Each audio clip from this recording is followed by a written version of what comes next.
I am an African. I owe my being to the hills and the valleys, the mountains and the glades, the rivers, the deserts, the trees, the flowers, the seas, and the ever-changing seasons that define the face of our native land.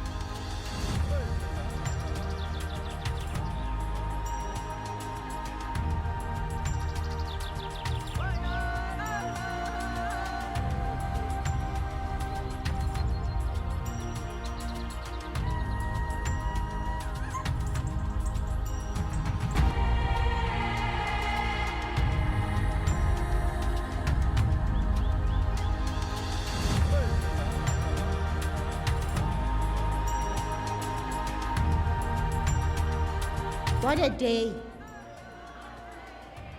What a day.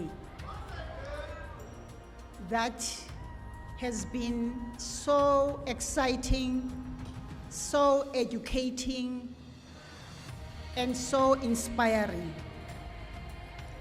Let me also stand on the protocol that has already been established this morning and this afternoon.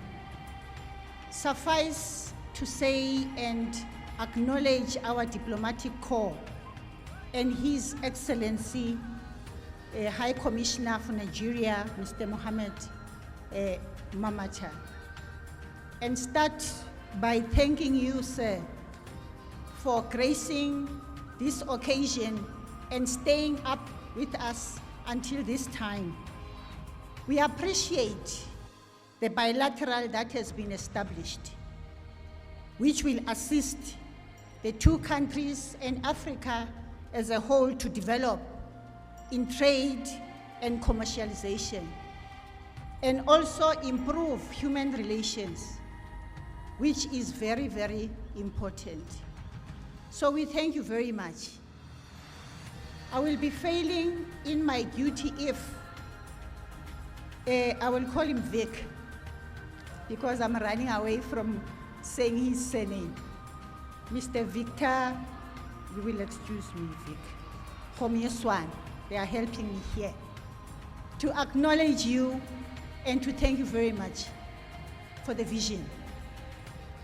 Particularly the vision of having the choirs come here and sing national anthems that we didn't know anything about.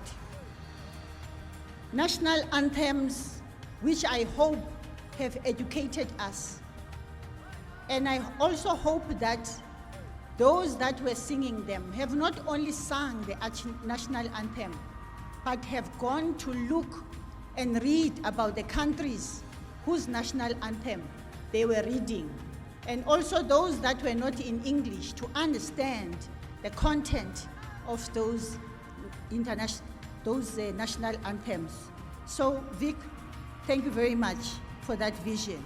It goes a long way in bringing Africa to South Africa, in a long way to internationalizing and Africanizing our institution by understanding what happens beyond these walls and this parameter of this institution. To the conductors of the choirs, thank you so much. We really appreciate for taking time to lead the choirs and training them to reach the level at which they were singing here. The choir members for taking time to learn these anthems and take part in these festivities as well. And for teaching and showing us that it can be done, that we can learn other people's languages, we can learn other countries' national anthems. So thank you very much for educating us in that sense. To the adjudicators who are going later on to tell us how they have viewed the singing that you have done. So we thank them in advance for taking time to come and do a very, very difficult job of having to adjudicate, because all these choirs were at the same level. Of course, I'm not an adjudicator, I'm not a musician. To me, I was listening to the melody, looking at how the learners were enjoying what they were doing. but the professional part is up to the adjudicators. So I thank them in advance.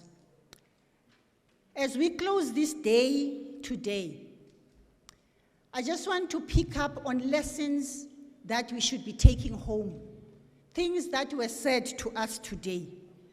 When Vic opened this morning explaining to us what this day was about, he said that there is more to Africa than poverty and war, and we must remember who we are.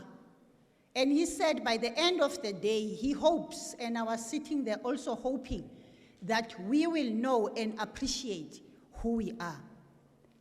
Another lesson we learned was that African people are the ones to find the African solutions. And I throw this to the younger generation to say that whatever has not been done by this generation that is busy trying to do whatever can be done, you need to take that baton and move this United Africa forward. The SRC said we must join hands and show unity. Here on campus, we've got our international students, we've got students from the different African states that study here with us. And therefore it is important, I think, the SRC when it says, let us hold hands. Let us hold their hands as well.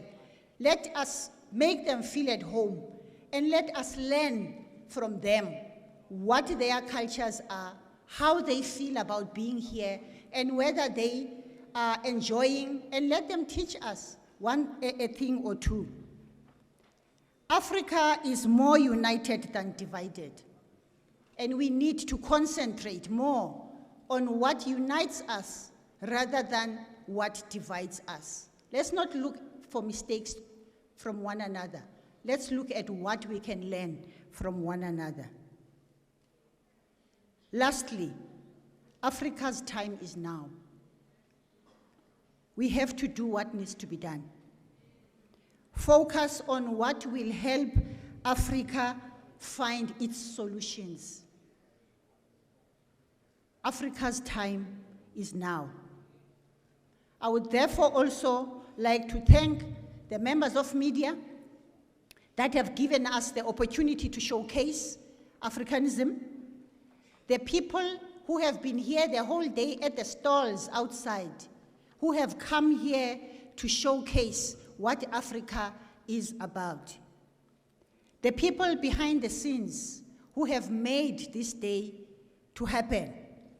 Because if they didn't do what needed to be done, this day would not have been as successful as it is. So to Mr. Murerwa and his team, we thank him very much.